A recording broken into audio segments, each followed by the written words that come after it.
للمتقين الذين يؤمنون بالغيب ويقيمون الصلاة ومما رزقناهم ينفقون والذين يؤمنون بما أنزل إليك وما أنزل من قبلك وبالآخرة هم يوقنون أولئك على هدى من ربهم وأولئك هم المفلحون إن الذين كفروا سواء عليهم أأنذرتهم أم لم تنذرهم لا يؤمنون ختم الله على قلوبهم وعلى سمعهم وعلى أبصارهم غشاوة ولهم عذاب عظيم ومن الناس من يقول آمنا بالله وباليوم الآخر وما هم بمؤمنين يخادعون الله والذين آمنوا وما يخدعون إلا أنفسهم وما يشعرون في قلوبهم مرض فزادهم الله مرضا ولهم عذاب عليم بما كانوا يكسبون وإذا قيل لهم لا تفسدوا في الأرض قالوا إنما نحن مصلحون ألا إنهم هم المفسدون ولكن لا يشعرون وإذا قيل لهم آمنوا كما آمن الناس قالوا أنؤمن كما آمن السفهاء ألا إنهم هم السفهاء ولكن لا يعلمون وإذا لقوا الذين آمنوا قالوا آمنا وإذا خلوا إلى شياطينهم قالوا إنا معكم إنما نحن مستهزئون الله يستهزئ بهم ويمدهم في طغيانهم يعمهون أولئك الذين اشتروا الضلالة بالهدى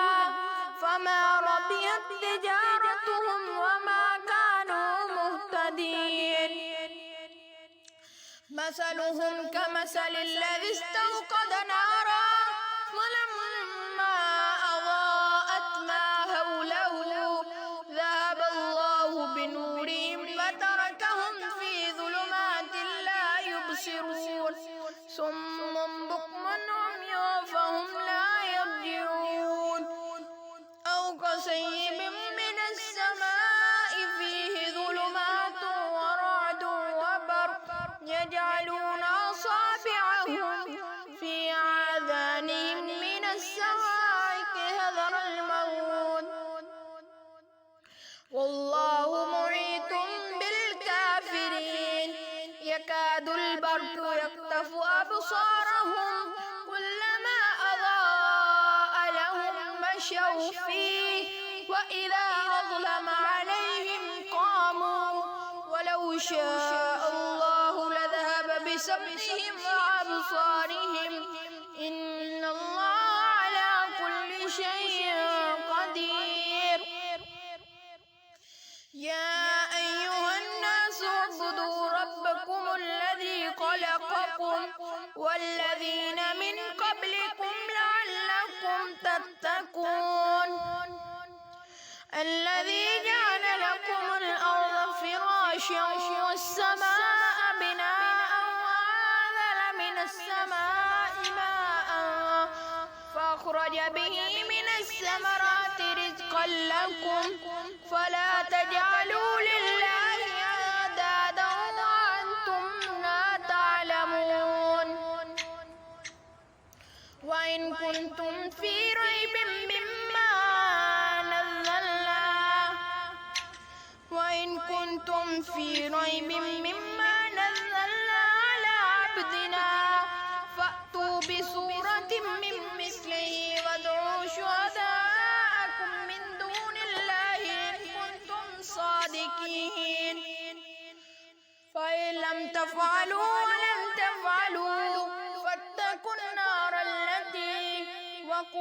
وقودها الناس والحجارة أعدت للكافرين وبشر الذين آمنوا وعملوا الصالحات أن لهم جنات تجري من تحتها الأنهار كلما رزقوا منها من ثمرة رزقا قالوا هذا الذي رزقنا من قبل وأتوا به متشابها ولهم فيها أزواج مطهرة وهم فيها خالدون إن الله لا يستحيي أن يضرب مثلا ما بعوضة فما فوقها فأما الذين آمنوا فيعلمون أنه الحق من ربهم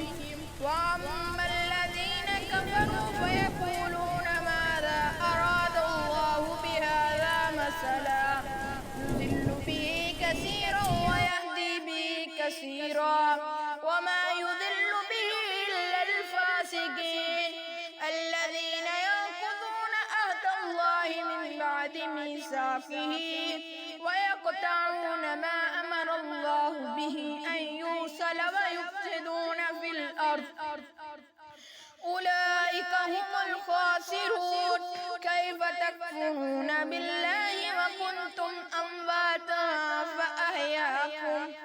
ثم يميتكم ثم يحييكم ثم إليه ترجعون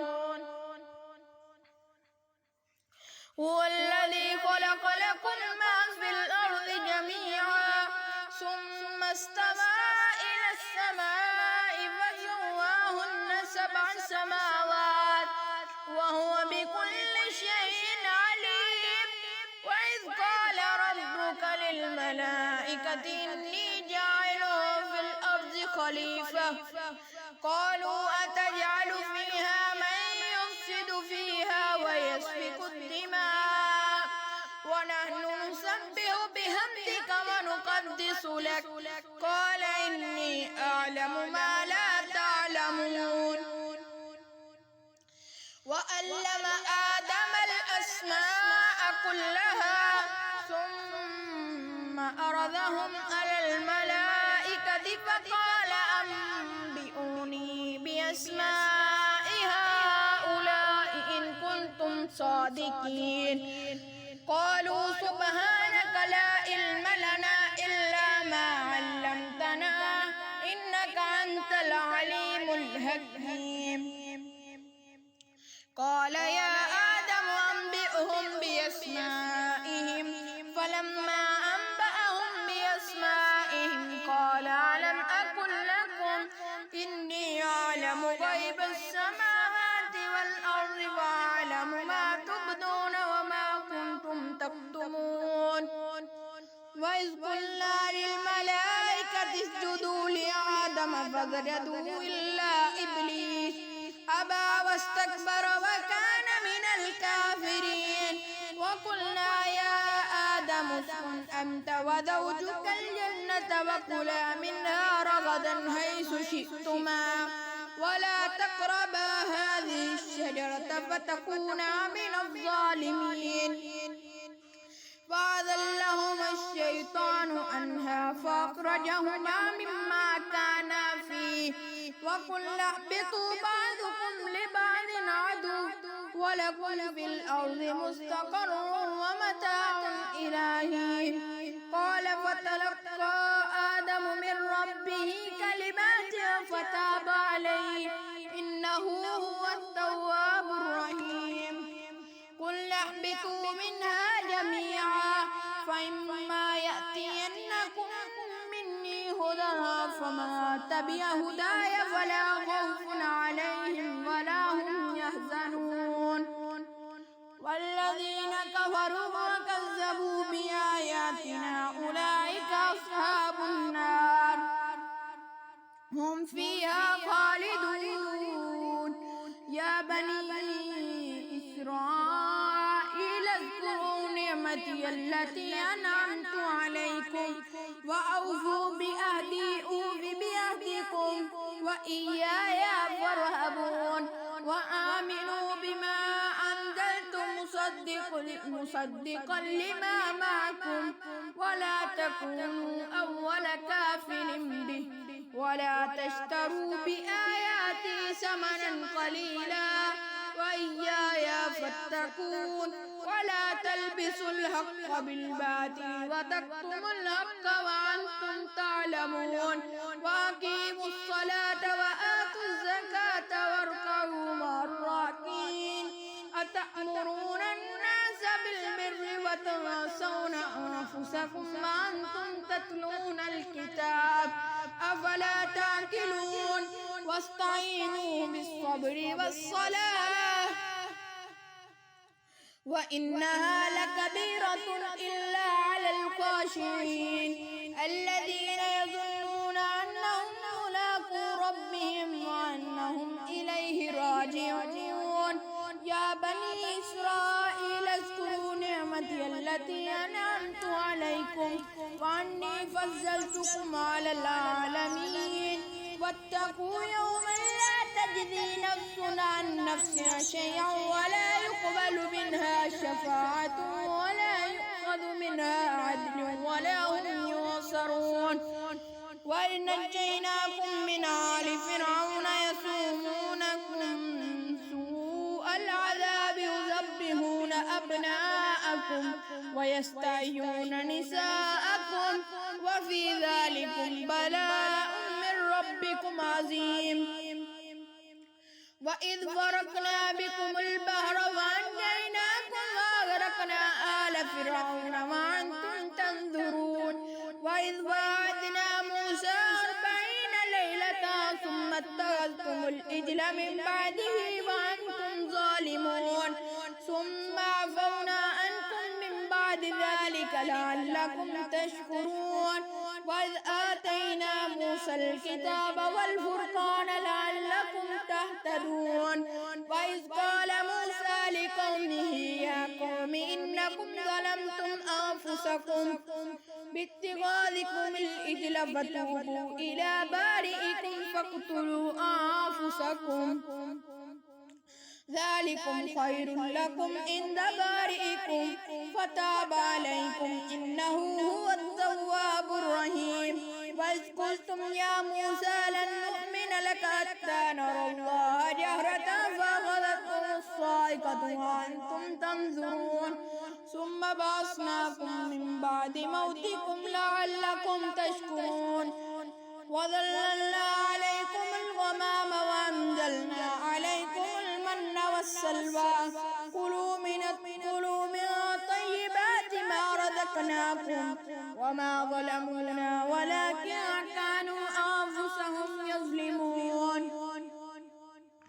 وإذ قلنا ادخلوا هذه القرية فكلوا منها حيث شئتم رغدا وادخلوا الباب سجدا وقولوا هتة نغفر لكم خطاياكم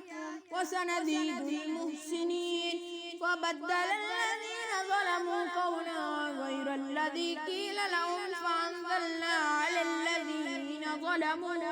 رجزا من السماء بما كانوا يفسقون وإذ استسقى موسى لقومه فقلنا اضرب بعصاك الحجر فانفجرت منه 12 عينا قد علم كل أناس مشربهم كلوا واشربوا من رزق الله ولا تعثوا في الأرض مفسدين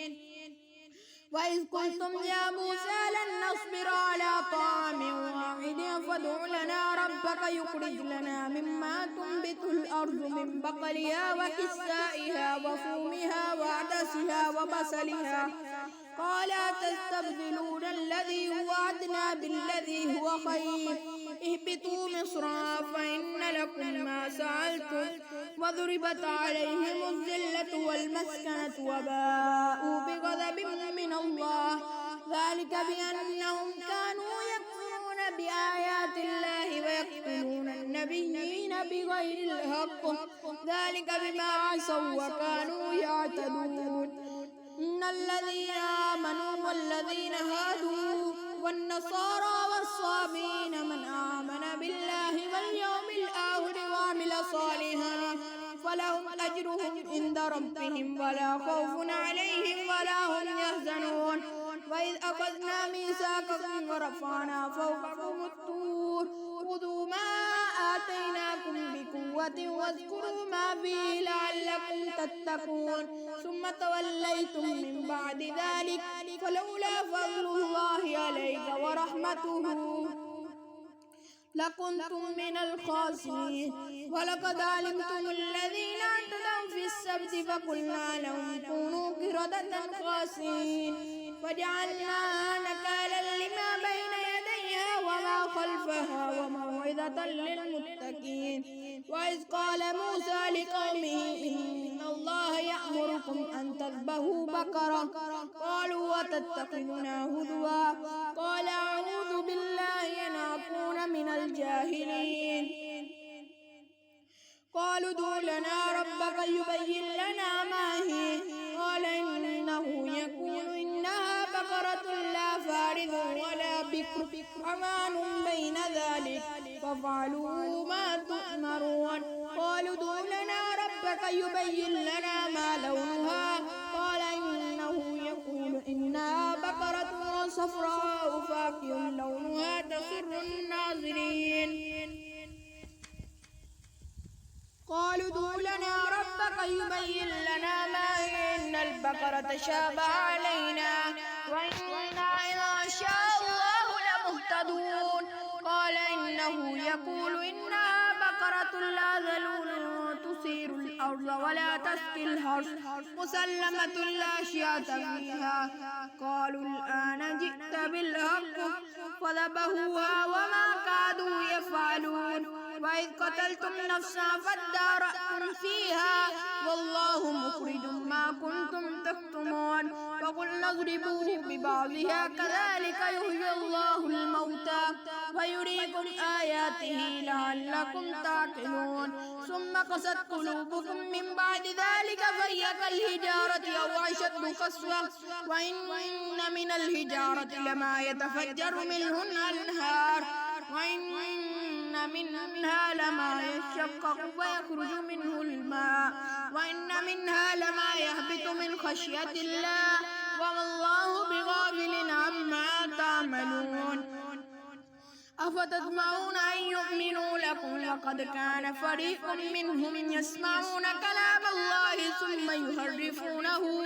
من بعد ما قالوه وهم يعلمون وإذا لقوا الذين آمنوا قالوا آمنا وإذا خلا بعضهم إلى بعض قالوا أتحدثونهم بما فتح الله عليكم ليحاجوكم به عند ربكم أفلا تعقلون أولا يعلمون أن الله يعلم ما يسرون وما يعلنون ومنهم أميون لا يعلمون الكتاب إلا أماني وإنهم إلا يظنون وويل للذين يكتبون الكتاب بأيديهم ثم يقولون هذا من عند الله ليشتروا به ثمنا قليلا فويل لهم مما كتبت أيديهم وويل لهم مما يكسبون وقالوا لا تمسنا النار إلا أياما معدودة قل أتخذتم عند الله عهدا فلن يخلف الله عهده أم تقولون على الله ما لا تعلمون بلى من كسب سيئة وآتت به خطيئته فأولئك أصحاب النار هم فيها خالدون والذين آمنوا وعملوا الصالحات أولئك أصحاب الجنة هم فيها خالدون وإذا أخذنا ميثاق بني إسرائيل لا تعبدون إلا الله وبالوالدين إحسانا وذي القربى واليتامى والمساكين وقولوا للناس حسنا وأقيموا الصلاة وآتوا الزكاة ثم توليتم إلا قليلا منكم وأنتم معرضون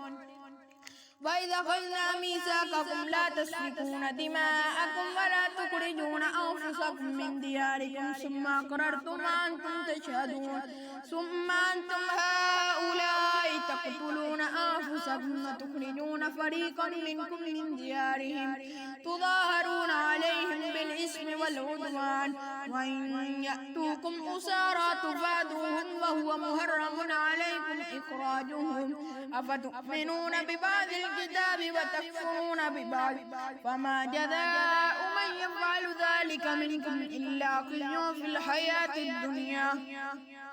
ويوم القيامة يردون إلى أشد العذاب وما الله بغافل عما تعملون أولئك الذين اشتروا الحياة الدنيا بالآخرة فلا يخفف عنهم العذاب ولا هم ينصرون ولقد آتينا موسى الكتاب وقفينا من بعده الرسل وآتينا عيسى ابن مريم البينات وأيدناه بروح القدس أفكلما جاءكم رسول بما لا تهوى أنفسكم استكبرتم ففريقا كذبتم وفريقا تقتلون وقالوا قلوبنا غلف فلعنهم الله بكفرهم فقليلا ما يؤمنون ولما جاءهم كتاب من عند الله مصدق لما معهم وكانوا من قبل يستفتحون على الذين كفروا فلما جاءهم ما عرفوا كفروا به فلعنة الله على الكافرين بئس ما اشتروا به أنفسهم أن يكفروا بما أنزل الله بغيا أن ينزل الله من فضله على من يشاء من عباده فباءوا بغضب على غضب وللكافرين عذاب مهين وإذا قيل لهم آمنوا بما أنزل الله قالوا نؤمن بما أنزل علينا ويكفرون بما وراءه وهو الحق مصدقا لما معهم قل فلم تقتلون أنبياء الله من قبل إن كنتم مؤمنين ولقد جاءكم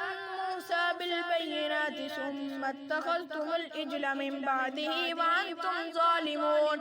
وإذا أخذنا ميثاقكم ورفعنا فوقكم الطور خذوا ما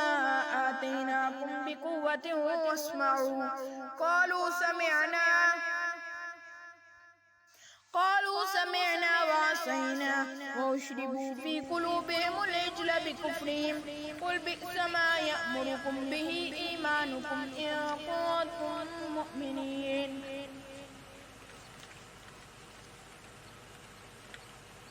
قل إن كانت لكم الدار الآخرة عند الله خالصة من دون الناس فتمنوا الموت إن كنتم صادقين ولن يتمنوه أبدا بما قدمت أيديهم والله عليم بالظالمين ولتجدنهم أحرص الناس على حياة ومن الذين أشركوا يود أحدهم لو يعمر 1000 سنة وما هو بمزحزحه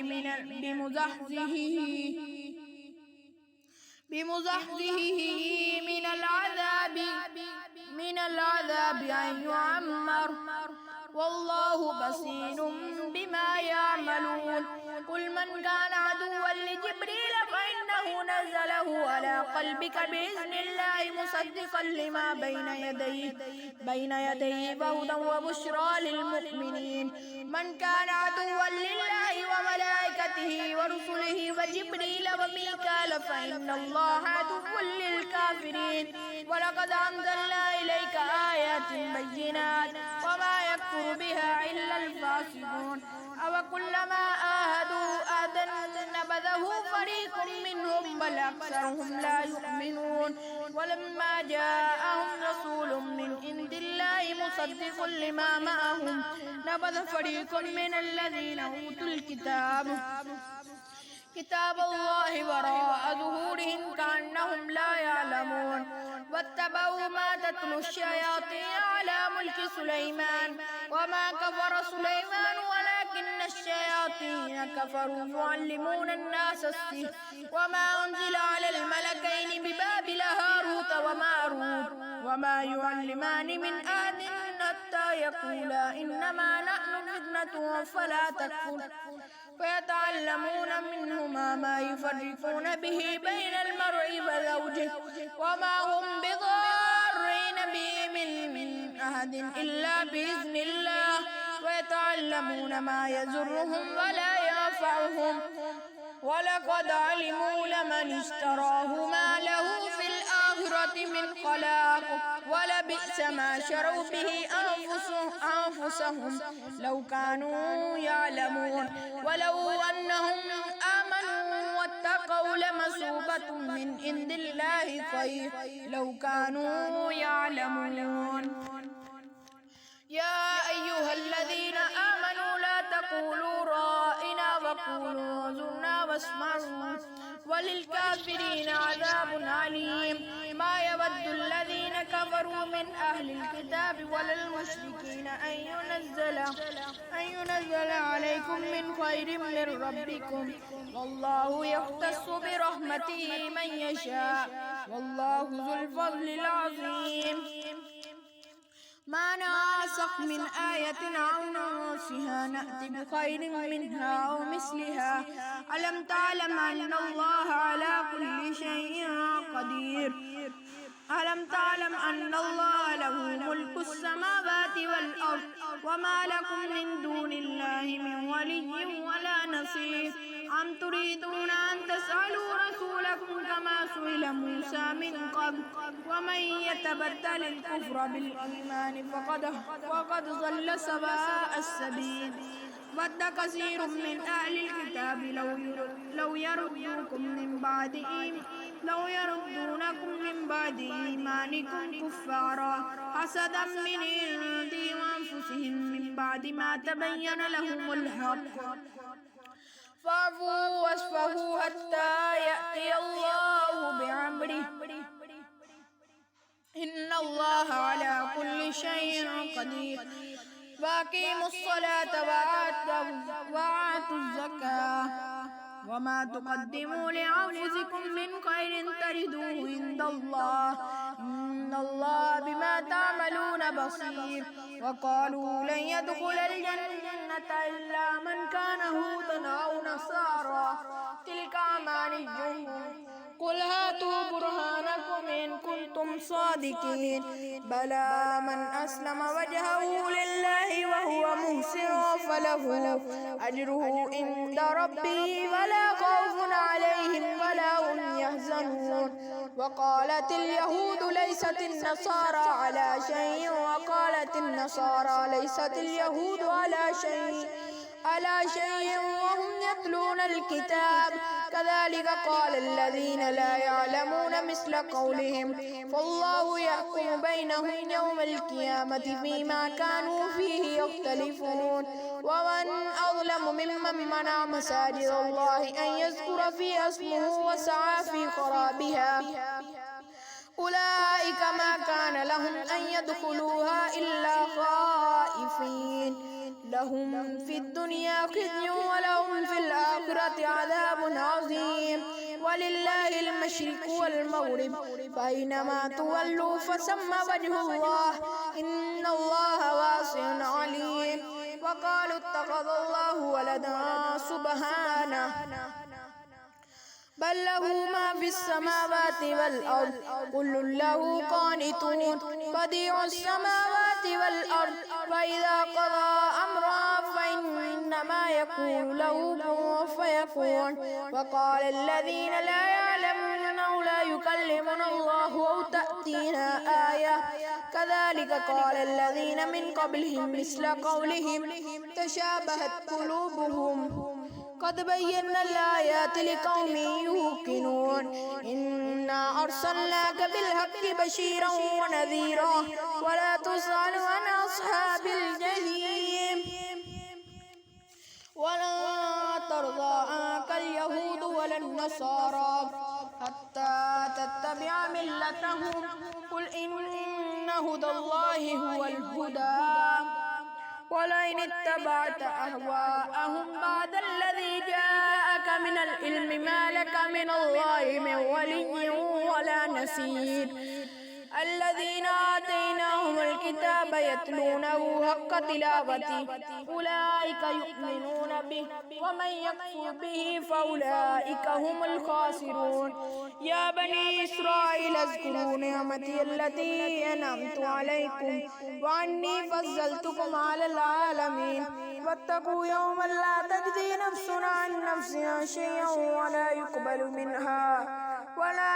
منها عدل ولا تنفعها شفاعة ولا هم ينصرون. وإذ ابتلى إبراهيم ربه بكلمات فأتمهن قال إني جاعلك للناس إماما قال ومن ذريتي قال لا ينال أحد الظالمين. وإذ جعلنا البيت مثابة للناس وأمنا واتخذوا من مقام إبراهيم مصلى وعهدنا إلى إبراهيم وإسماعيل أن طهرا بيتي للطائفين والعاكفين والركع السجود. وإذ قال إبراهيم رب اجعل هذا بلدا آمنا وارزق أهله من الثمرات من آمن منهم بالله واليوم الآخر قال ومن كفر فأمتعه قليلا ثم أضطره إلى عذاب النار وبئس المصير. وإذ يرفع إبراهيم القواعد من البيت وإسماعيل ربنا تقبل منا إنك أنت السميع العليم ربنا واجعلنا مسلمين لك ومن ذريتنا أمة مسلمة لك وارنا مناسكنا وتب علينا إنك أنت التواب الرحيم. ربنا وابعث فيهم رسولا منهم يتلو عليهم آياتك ويعلمهم الكتاب والحكمة ويزكيهم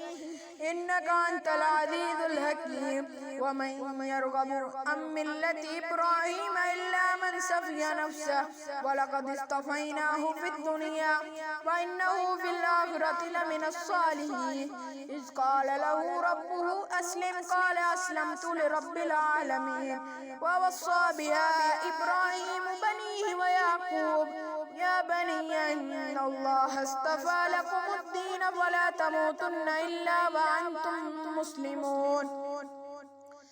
أم كنتم شهداء إذ حضر يعقوب الموت إذ قال لبنيه ما تعبدون من بعدي قالوا نعبد إلهك وإله آبائك إبراهيم وإسماعيل وإسحاق إلها واحدا ونحن له مسلمون. تلك أمة قد خلت لها ما كسبت ولكم ما كسبتم ولا تسألون عما كانوا يعملون. وقالوا كونوا هودا أو نصارى تهتدوا قل بل ملة إبراهيم حنيفا وما كان من المشركين. قولوا آمنا بالله وما أنزل إلينا وما أنزل إلى إبراهيم وإسماعيل وإسحاق ويعقوب والأسباط إبراهيم وإسماعيل وإسحاق ويعقوب والأسباط وما أوتي موسى وعيسى وما أوتي النبيون من ربهم لا نفرق بين أحد منهم ونحن له مسلمون. فإن آمنوا بمثل ما آمنتم به فقد اهتدوا وإن تولوا فإنما هم في شقاق فسيكفيكهم الله وهو السميع العليم. صبغة الله ومن أحسن من الله صبغة ونحن له عابدون. قل أتهاجوننا في الله وهو ربنا وربكم ولنا أعمالنا ولكم أعمالكم ونحن له مخلصون. أم تقولون إن إبراهيم وإسماعيل وإسحاق ويعقوب والأسباط كانوا هودا أو نصارى قل أأنتم أعلم أم الله ومن أظلم ممن كتم شهادة عنده من الله وما الله بغافل عما تعملون. تلك أمة قد خلت خلت لها ما كسبت ولكم ما كسبتم ولا تسألون عما كانوا يعملون. سيقول السفهاء من الناس ما ولاهم عن قبلتهم التي كانوا عليها قل لله المشرق والمغرب يهدي من يشاء إلى صراط مستقيم. وكذلك جعلناكم أمة وسطا لتكونوا شهداء على الناس ويكون الرسول عليكم شهيدا. وما جعلنا القبلة التي كنت عليها إلا لنعلم من يتبع الرسول ممن ينقلب على عقبيه وإن كانت لكبيرة إلا على الذين هدى الله وما كان الله ليضيع إيمانكم إن الله بالناس لرءوف رحيم. قد نرى تقلب وجهك في السماء فلنولينك قبلة ترضاها فول وجهك شطر المسجد الحرام وحيث ما كنتم فولوا وجوهكم شطره وإن الذين أوتوا الكتاب ليعلمون أنه الحق من ربهم وما الله بغافل عما يعملون. ولئن آتيت الذين أوتوا الكتاب بكل آية ما تبعوا قبلتك وما أنت بتابع قبلتهم وما بعضهم بتابع قبلة بعض ولئن اتبعت أهواءهم من بعد ما جاءك من العلم إنك إذا لمن الظالمين. الذين آتيناهم الكتاب يعرفونه كما يعرفون أبناءهم وإن فريقا منهم ليكتمون الحق وهم يعلمون. الحق من ربك فلا تكونن من الممترين ولكل وجهة هو موليها فاستبقوا الخيرات أينما تكونوا يأت بكم الله جميعا إن الله على كل شيء قدير. ومن حيث خرجت فول وجهك شطر المسجد الحرام وإنه للحق من ربك وما الله بغافل عما تعملون. ومن حيث خرجت فول وجهك شطر المسجد الحرام وحيث ما كنتم فولوا وجوهكم شطره لئلا يكون للناس عليكم حجة إلا الذين ظلموا منهم فلا تخشوهم واخشوني ولأتم نعمتي عليكم ولعلكم تهتدون. كما أرسلنا فيكم رسولا منكم يتلو عليكم آياتنا ويزكيكم ويعلمكم الكتاب والحكمة ويعلمكم ما لم تكونوا تعلمون. فاذكروني أذكركم واشكروا لي ولا تكفرون. يا أيها الذين آمنوا استعينوا بالصبر والصلاة إن الله مع الصابرين. ولا تقولوا لمن يقتل في سبيل الله أموات بل أحياء ولكن لا تشعرون. ولنبلونكم بشيء من الخوف والجوع ونقص من الأموال والأنفس والثمرات وبشر الصابرين الذين إذا أصابتهم مصيبة قالوا إنا لله وإنا إليه راجعون.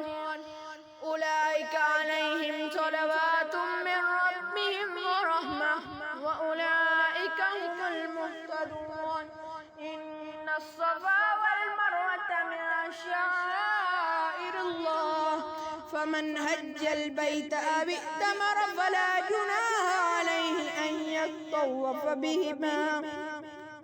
ومن تطوع خيرا فإن الله شاكر عليم إن الذين يكتمون ما أنزلنا من البينات والهدى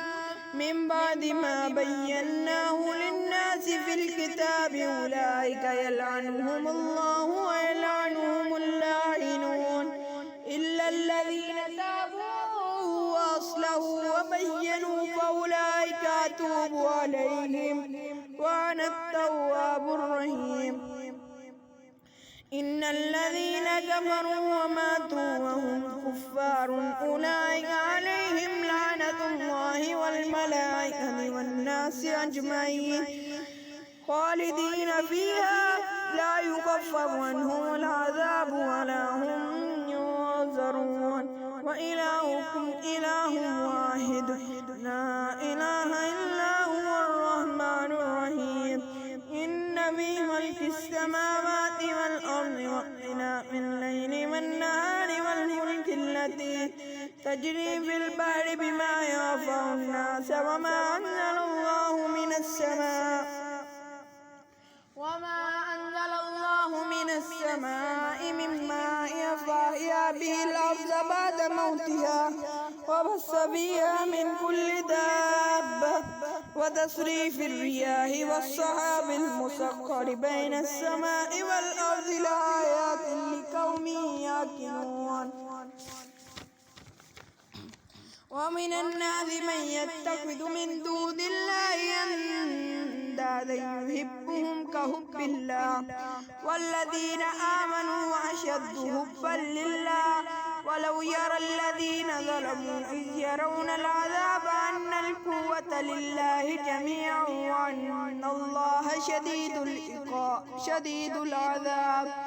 إذ تبرأ الذين اتبعوا من الذين اتبعوا ورأوا العذاب وتقطعت بهم الأسباب وقال الذين اتبعوا لو أن لنا كرة فنتبرأ منهم كما تبرأوا منا كذلك يريهم الله أعمالهم حسرات عليهم وما هم بخارجين من النار يا أيها الناس كلوا مما في الأرض حلالا طيبا ولا تتبعوا خطوات الشيطان إنه لكم عدو مبين إنما يأمركم بالسوء والفحشاء وأن تقولوا على الله ما لا تعلمون وإذا قيل لهم اتبعوا ما أنزل الله قالوا من نتبع ما ألفينا عليه آباءنا أولو كان آباؤهم لا يعلمون شيئا ولا يهتدون ومثل الذين كفروا كمثل الذي ينعق بما لا يسمع إلا دعاء ونداء صم بكم عميا فهم لا يرجعون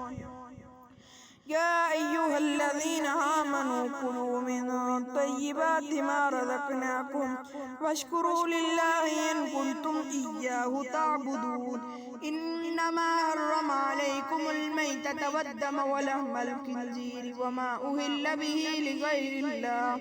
فمن اضطر غير باغ ولا عاد فلا إثم عليه إن الله غفور رحيم إن الذين يكتمون ما أنزل الله من الكتاب ويشترون به ثمنا قليلا أولئك ما يأكلون في بطونهم إلا النار ولا يكلمهم الله يوم القيامة ولا يزكيهم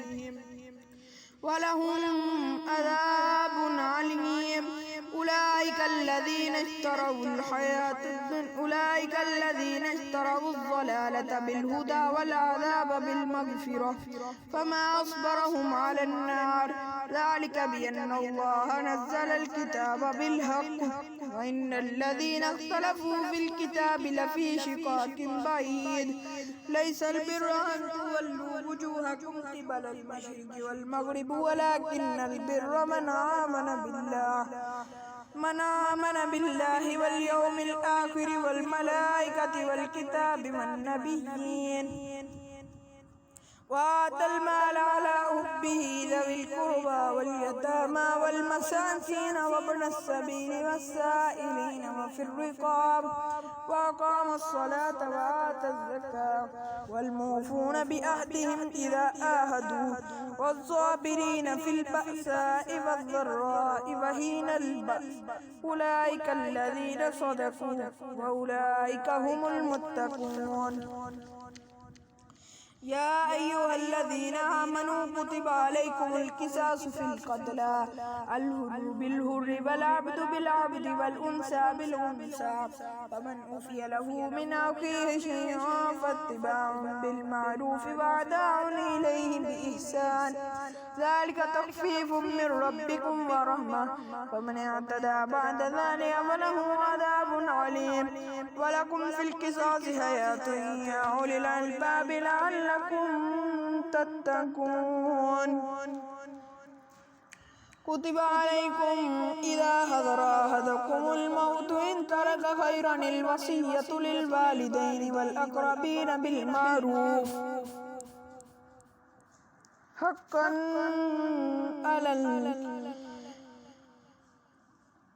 على المتقين فمن بدله بعدما سمعه فإنما اسمه على الذين يبدلونه إن الله سميع عليم. فمن خاف من موص جنفا أو إثما فأصلح بينهم فلا إثم عليه إن الله غفور رحيم. يا أيها الذين آمنوا كتب عليكم الصيام كما كتب على الذين من قبلكم لعلكم تتقون أياما معدودات فمن كان منكم مريضا أو على سفر فعدة من أيام أخر وعلى الذين يطيقونه ففدية طعام مسكين فمن تطوع خيرا فهو خير له وأن تصوموا خير لكم إن كنتم تعلمون. شهر رمضان الذي أنزل فيه القرآن هدى للناس وبينات من الهدى والفرقان فمن شهد منكم الشهر فليصم ومن كان مريضا أو على سفر فعدة من أيام أخر يريد الله بكم اليسر ولا يريد بكم العسر ولتكملوا العدة ولتكبروا الله على ما هداكم ولعلكم تشكرون. وإذا سألك عبادي أني فإني قريب أجيب دعوة الداعي إذا دعاني فليستجيبوا لي وليؤمنوا بي لعلهم يرشدون. أهل لكم ليلة الصيام الرفث إلى نسائكم هن لباس لكم وأنتم لباس لهن علم الله أنكم تختانون أنفسكم فتاب عليكم وعفى عنكم فالآن باشروهن وابتغوا ما كتب الله لكم وكلوا واشربوا حتى يتبين لكم الخيط الأبيض من الخيط الأسود من الفجر ثم أتموا الصيام إلى الليل ولا تباشروهن وأنتم عاكفون في المساجد تلك حدود الله فلا تقربوها كذلك يبين الله آياته للناس لعلهم يتقون.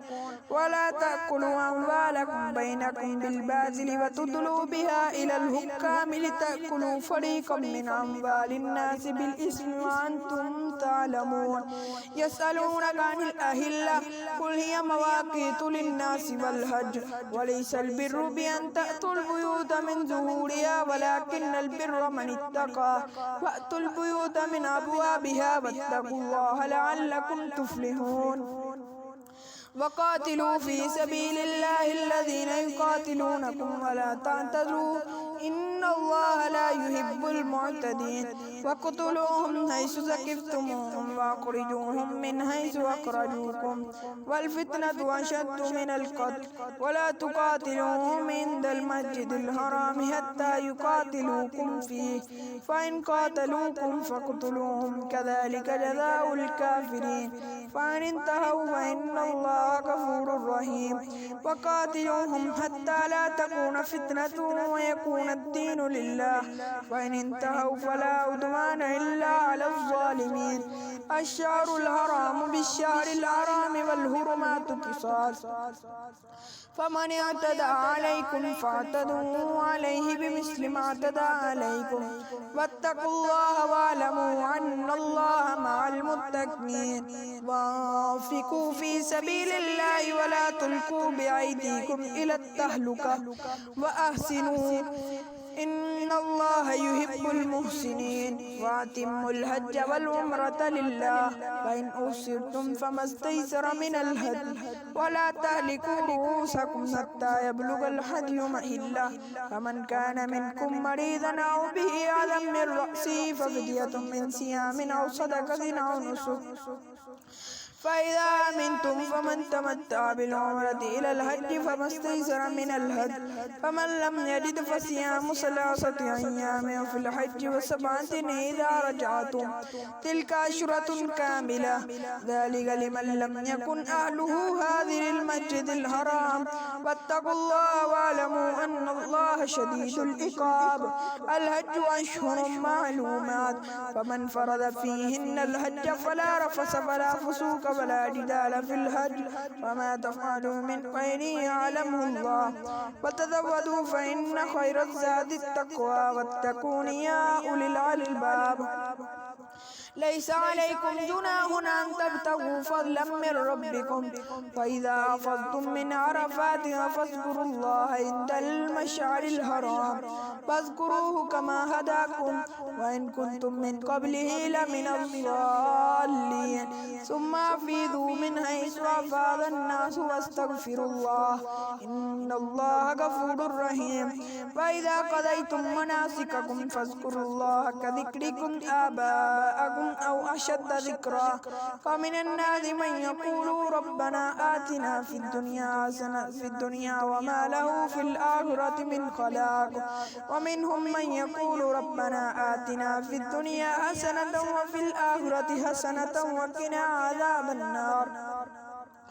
أولئك لهم نصيب مما كسبوا والله سريع الحساب واذكروا الله في أيام معدودة فمن تعجل في يومين فلا إثم عليه ومن تأخر فلا إثم عليه لمن اتقى واتقوا الله واعلموا أنكم إليه تحشرون ومن الناس من يعجبك قوله في الحياة الدنيا ويشهد الله على ما في قلبه وهو ألد الخصام وإذا تولى سعى في الأرض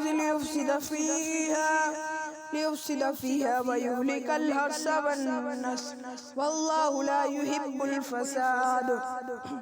وإذا قيل له اتقوا الله أخذته العزة بالإثم واسمه جهنم ولبئس المهاد ومن الناس من يشري نفسه ابتغاء مرضات الله والله رؤوف بالعباد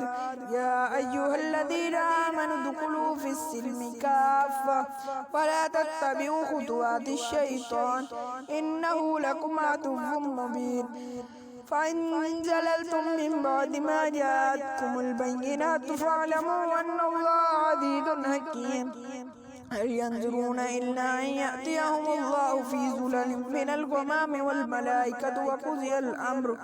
وإلى الله ترجع الأمور سل بني إسرائيل كما آتيناهم من آية بينة ومن يبدل نعمة الله من بعد ما جاءته فإن الله شديد العقاب زين للذين كفروا الحياة الدنيا ويسخرون من الذين آمنوا والذين اتقوا فوقهم يوم القيامة والله يرزق من يشاء بغير حساب كان الناس أمة واحدة فبعث الله النبيين مبشرين ومنذرين وأنزل معهم الكتاب بالحق ليحكم بين الناس فيما اختلفوا فيه وما اختلف فيه إلا الذين أوتوه إلا من بعد ما جاءتهم البينات بغيا بينهم فهدى الله الذين آمنوا لما اختلفوا فيه من الحق بإذنه والله يهدي من يشاء إلى صراط مستقيم أم حسبتم أن تدخلوا الجنة ولما يأتكم مثل الذين خلوا من قبلكم مستهم البأساء والضراء وزلزلوا حتى يقول الرسول والذين آمنوا معه متى نصر الله ألا إن نصر الله قريب يسألونك ماذا ينفقون قل ما أنفقتم من خير فللوالدين والأقربين واليتامى والمساكين وابن السبيل وما تفعلوا من خير فإن الله به عليم كتب عليكم القتال وهو كره لكم وعسى أن تكرهوا شيئا وهو خير لكم وعسى أن تحبوا شيئا وهو شر لكم والله يعلم وأنتم لا تعلمون يسألونك عن الشهر الحرام قتال فيه قل قتال فيه كبير وصد عن سبيل الله وكفر به والمسجد الحرام وإخراج أهله منه أكبر عند الله والفتنة أكبر من القتل ولا يزالون يقاتلوكم حتى يردوكم عن دينكم إن استطاعوا ومن يرتد منكم عن دينه فيمت وهو كافر فأولئك حبطت أعمالهم في الدنيا والآخرة وأولئك أصحاب النار هم فيها خالدون إن الذين آمنوا والذين هاجروا وجاهدوا في سبيل الله أولئك يرجون رحمة الله والله غفور رحيم يسألونك عن الخمر والميسر قل فيهما اسم كبير ومنافع للناس فاسمهما أكبر من نفعها ويسألونك ماذا ينفقون قل العفو كذلك يبين الله لكم الآيات لعلكم تتفكرون في الدنيا والآخرة ويسألونك عن اليتامى قل إصلاح لهم خير وإن تخالطوهم فإخوانكم والله يعلم المفسد من المصلح ولو شاء الله لعنتكم إن الله عزيز حكيم ولا تنكحوا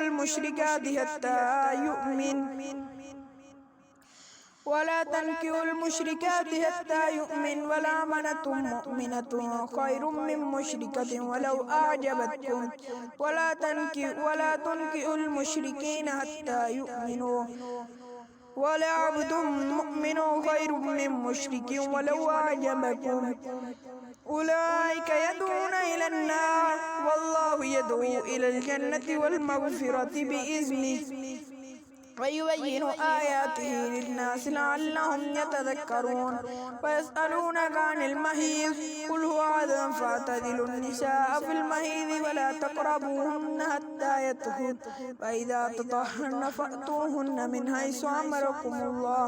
إن الله يحب التوابين ويحب المتطهرين نساؤكم حرث لكم فأتوا حرثكم أنى شئتم وقدموا لأنفسكم واتقوا الله واعلموا أنكم ملاقوه وبشر المؤمنين ولا تجعلوا الله عرضة لأيمانكم أن تبروا وتتقوا وتصلحوا بين الناس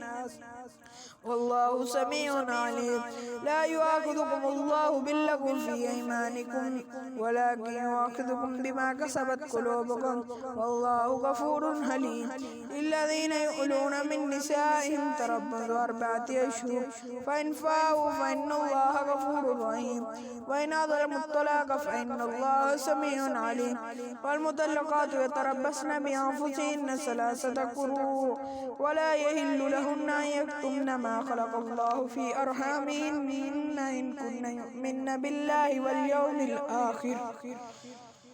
وبعولتهن أحق بردهن في ذلك إن أرادوا إصلاحا ولهن مثل الذي عليهن بالمعروف وللرجال عليهن درجة والله عزيز حكيم. الطلاق مرتان فإمساك بمعروف أو تسريح بإحسان ولا يحل لكم أن تأخذوا مما آتيتموهن شيئا إلا أن يخافا ألا يقيما حدود الله فإن خفتم ألا يقيما حدود الله فلا جناح عليهما فيما افتدت به تلك حدود الله فلا تقربوها ومن يتعد حدود الله فأولئك هم الظالمون. فإن طلقها فلا تحل له من بعد حتى تنكح زوجا غيره فإن طلقها فلا جناح عليهما أن يتراجعا إن ظنا أن يقيما حدود الله وتلك حدود الله يبينها لقوم يعلمون. وإذا طلقتم النساء فبلغن أجلهن فامسكوهن بمعروف أو سرحوهن بمعروف ولا تمسكوهن ضرارا لتعتدوا ومن يفعل ذلك فقد ظلم نفسه. ولا تتخذوا آيات الله هزوا واذكروا نعمة الله عليكم وما أنزل عليكم من الكتاب والحكمة يعظكم به واتقوا الله واعلموا أن الله بكل شيء عليم. وإذا طلقتم النساء فبلغن أجلهن فلا تعذلوهن أن ينكحن أزواجهن إذا تراضوا بينهم بالمعروف ذلك يوعظ به من كان منكم يؤمن بالله واليوم الآخر ذلكم أزكى لكم وأطهر والله يعلم وأنتم لا تعلمون.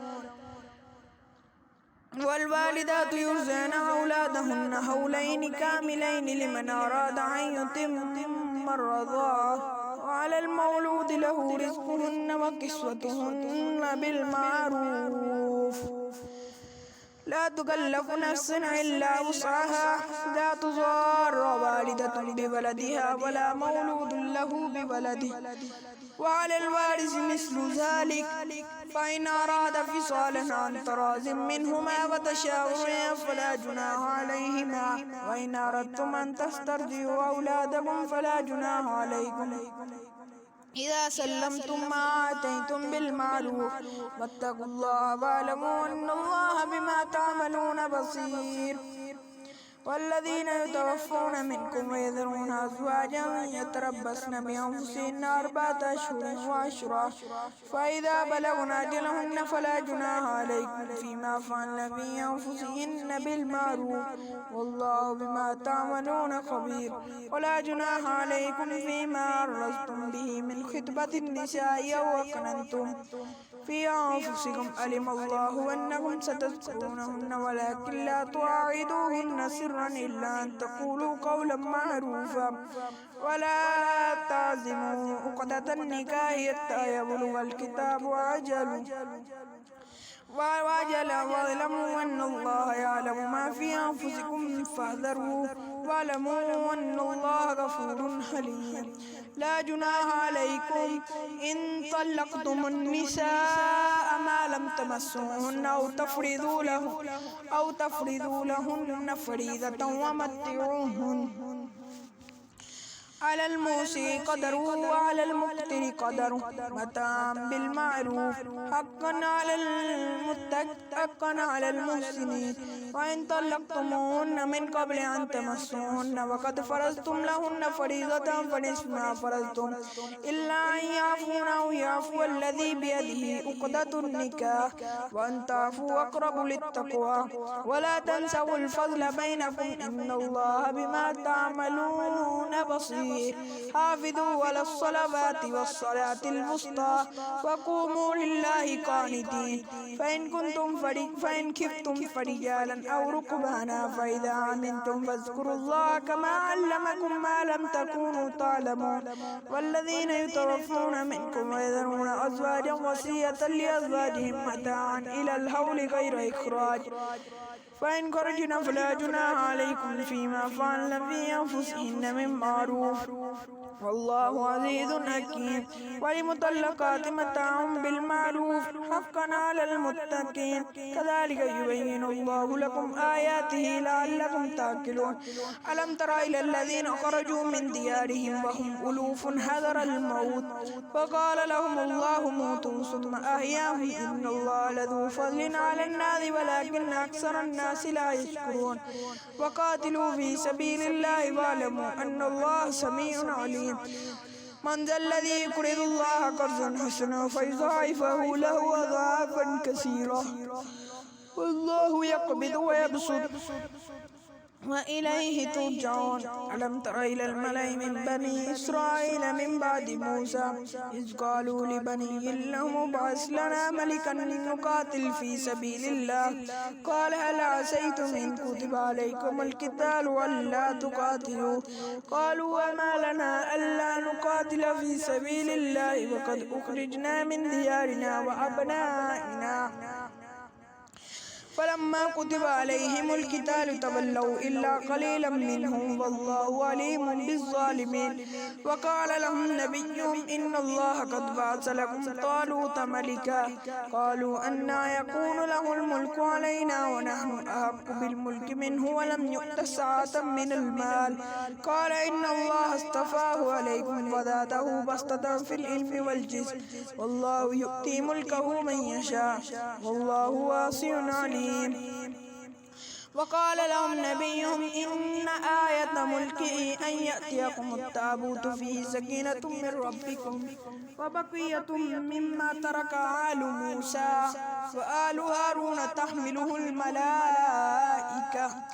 إن في ذلك لآيات لكم إن كنتم مؤمنين. فلما فصل طالوت بالجنود قال إن الله مبتليكم بنهر فمن شرب منه فليس مني ومن لم يطعمه فإنه مني إلا من اغترف غرفة بيده فشربوا منه إلا قليلا منهم فلما جاوزه هو والذين آمنوا معه قالوا لا طاقة لنا اليوم بجالوت وجنوده قال الذين يظنون أنهم ملاقو الله كم من فئة قليلة غلبت فئة كثيرة بإذن الله والله مع الصابرين. ولما برزوا لجالوت وجنوده ربنا أفرغ علينا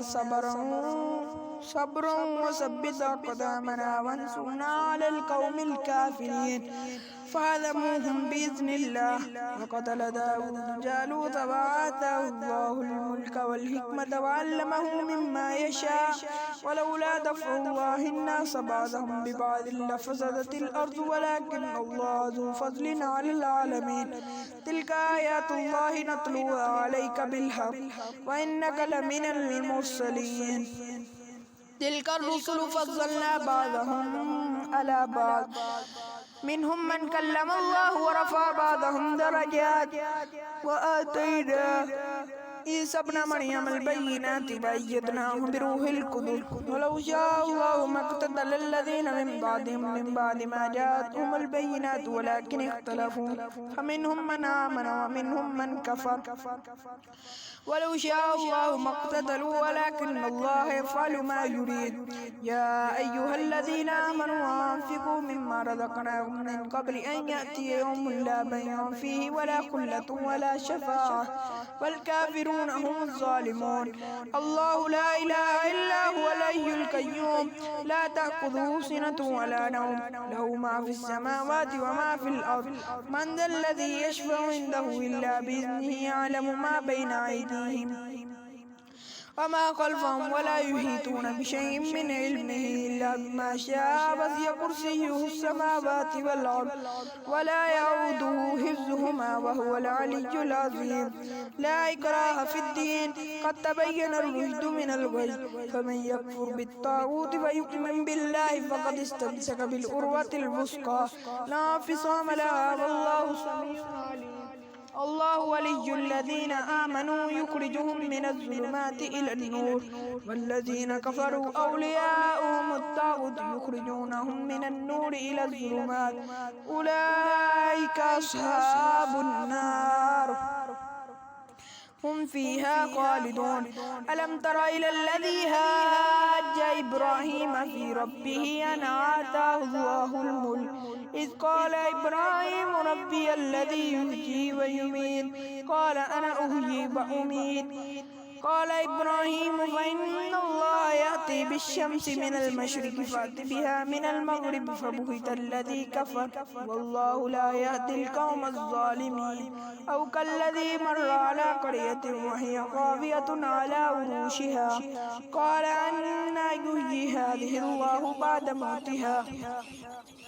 فأماته الله 100 عام ثم بعثه قال كم لبثت قال لبثت يوما أو بعد يوم قال بل لبثت 100 عام فانظر إلى طعامك وشرابك لم يتسنه وانظر إلى حمارك ولنجعلك آية للناس وانظر إلى العظام كيف ننشزها ثم نكسوها لحما فلما تبين له قال أعلم أن الله على كل شيء قدير وإذ قال إبراهيم رب أرني كيف تحيي الموتى قال أولم تؤمن قال بلى ولكن ليطمئن قلبي قال فكل 4 من الطير فصرهن إليك ثم اجعل على كل جبل منهن جزعا ثم ادعوهن يأتينك سعيا واعلم أن الله عزيز حكيم مثل الذين ينفقون أموالهم في سبيل الله كمثل حبة أنبتت 7 سنابل في كل سنبلة 100 حبة والله يضاعف لمن يشاء والله واسع عليم الذين ينفقون أموالهم في سبيل الله ثم لا يتبعون ما أنفقوا منا ولا عذا لهم أجرهم عند ربهم ولا خوف عليهم ولا هم يحزنون قول معروف ومغفرة خير من صدقة يتبعها أذى والله غني حليم يا أيها الذين آمنوا لا تبطلوا صدقاتكم بالمن والأذى كالذي ينفق ماله رئاء الناس ولا يؤمن بالله واليوم الآخر فمثله كمثل صفوان عليه تراب فأصابه وابل فتركه صلدا لا يقدرون على شيء مما كسبوا والله لا يهدي القوم الكافرين ومثل الذين ينفقون أموالهم ابتغاء مرضات الله وتثبيتا من أنفسهم كمثل جنة بربوة أصابها وابل فآتت أكلها ضعفين فإن لم يصبها وابل فطل والله بما تعملون بصير أود أحدكم أن تكون له جنة من نخيل وأعناب تجري من تحتها الأنهار له فيها من كل الثمرات وأصابه الكبر وله ذرية ضعفاء وأصابها إعصار فيه نار فاحترقت كذلك يبين الله لكم الآيات لعلكم تتفكرون يا أيها الذين آمنوا أنفقوا من طيبات ما كسبتم ومما أخرجنا لكم من الأرض ولا تيمموا الخبيث منه تنفقون ولستم بآخذيه إلا تغمضوا فيه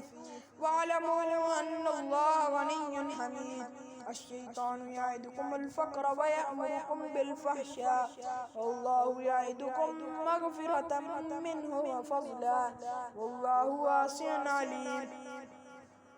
يؤتي الحكمة من يشاء ومن يؤت الحكمة فقد أوتي خيرا كثيرا وما يذكر إلا أولو الألباب وما أنفقتم من نفقة أو نذرتم من نذر فإن الله يعلم وما للظالمين من أنصار إن تبدوا الصدقات فنعما هي وإن تخفوها وتؤتوها الفقراء فهو فهو خير لكم ويكفر عنكم من سيئاتكم والله بما تعملون خبير ليس عليك هداهم ولكن الله يهدي من يشاء وما تنفقوا من خير فلأنفسكم وما تنفقون إلا ابتغاء وجه الله وما تنفقوا من خير يوفى إليكم وأنتم لا تظلمون للفقراء الذين أحصروا في سبيل الله لا يستطيعون ضربا في الأرض يحسبهم الجاهل أغنياء من التعفف تعرفون بسيماهم لا يسألون الناس إلهافا وما تنفقوا من شيء وما تنفقوا من خير فإن الله به عليم الذين ينفقون أموالهم بالليل والنهار سرا وعلانية فلهم أجرهم عند ربهم ولا خوف عليهم ولا هم يحزنون الذين يأكلون الربا لا يقومون إلا كما يقوم الذي يتخبطه الشيطان من المس ذلك بأنهم قالوا إنما البيع مثل الربا وأهل الله البيع وحرم الربا فمن جاءه موعظة من ربه فانتهى فله ما سلف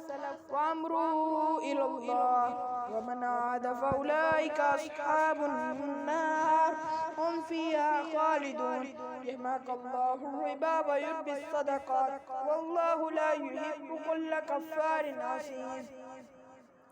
إن الذين آمنوا وعملوا الصالحات وأقاموا الصلاة وآتوا الزكاة لهم أجرهم عند ربهم ولا خوف عليهم ولا هم يحزنون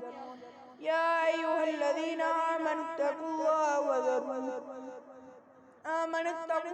وذروا ما بقي من الربا إن كنتم مؤمنين فإن لم تفعلوا فأذنوا بحرب من الله ورسوله وإن تبتم فلكم رؤوس أموالكم لا تظلمون ولا تظلمون وإن كانوا ذو عسرة فنذرة إلى ميسرة وأن تصدقوا خير لكم إن كنتم تعلمون واتقوا يوما ترجعون فيه إلى الله ثم توفى كل نفس ما كسبت وهم لا يظلمون يا أيها الذين آمنوا إذا تداينتم بدين إلى أجل مسمى فاكتبوه وليكتب بينكم كاتب بالعدل ولا يأب كاتب أن يكتب كما علمه الله وليكتب وليملل الذي عليه الحق وليتق الله ربه ولا يبخس منه شيئا فإن كان الذي عليه الحق سفيها أو ضعيفا أو لا يستطيع أن يمل هو فليملل وليه بالعدل واستشهدوا شهيدين من رجالكم فإن لم يكونا رجلين فرجل وامرأتان مما ترضون من الشهداء أن تضل إحداهما فتذكر إحداهما الأخرى ولا يأبى الشهداء إذا ما دعوا ولا تسأموا أن تكتبوه صغيرا أو كبيرا إلى أجله ذلكم أقسط عند الله وأقوم للشهادة وعدنا ألا ترتابوا إلا أن تكون تجارة حاضرة تديرونها بينكم فليس عليكم جناح ألا تكتبوها وأشهدوا إذا تبايعتم ولا يضار كاتب ولا شهيد وإن تفعلوا فإنه فسوق بكم واتقوا الله ويعلمكم الله والله بكل شيء عليم وإن كنتم على سفر ولم تجدوا كاتبا فرهان مقبوضة وإن أمن بعضكم بعضا فليؤد الذي اؤتمن أمانته وليتق الله ربه ولا تكتموا الشهادة ومن يكتمها فإنه عاصم قلبه والله بما تعملون عليم لله ما في السماوات وما في الأرض وإن تبدوا ما في أنفسكم أو تخفوه يحاسبكم به الله فيغفر لمن يشاء ويعذب من يشاء والله على كل شيء قدير. آمن الرسول بما أنزل إليه من ربه والمؤمنون كل آمن بالله وملائكته وكتبه ورسله لا نفرق بين أحد من رسله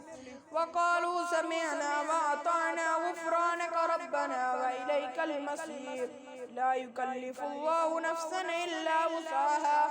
لها ما كسبت وعليها ما اكتسبت ربنا لا تؤاخذنا إن نسينا أو أخطأنا ربنا ولا تحمل علينا إصرا كما حملته على الذين من قبلنا ربنا ولا تحملنا ما لا طاقة لنا به واعف عنا واغفر لنا وارحمنا